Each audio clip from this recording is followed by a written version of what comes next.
Markify was really interesting to me from the get-go. There's tons of apps and crazy technology that, that teachers are always trying to use, and a lot of the interfaces are kind of wonky. They're a little bit weird. But Markify from the beginning was always very user-friendly, and I always thought that it was going to be very useful in the classroom. I was excited about it, frankly, because with my Boost Academy, I work with students in other states, and one of the problems that I had was when I was working with kids, I was able to show them my work, but I was unable to see their work. And so I was already looking for something like Markify. Students liked it.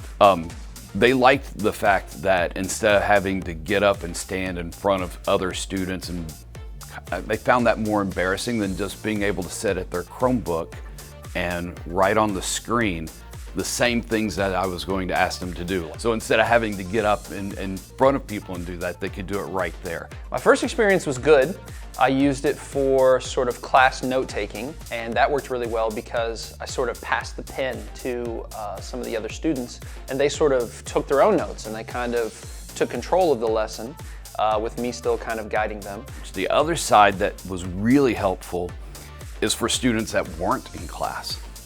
I could take the Markify and export it as a PDF and upload that to Schoology. So kids who weren't in class the previous day, they could see whatever was done on Markify. There was a huge noticeable difference in class participation.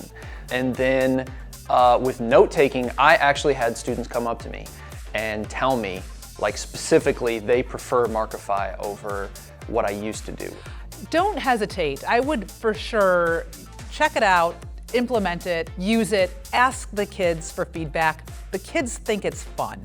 And so anything that is fun, as you know, the kids are more likely to want to use it, and then they're engaged and their mastery goes up. So use it.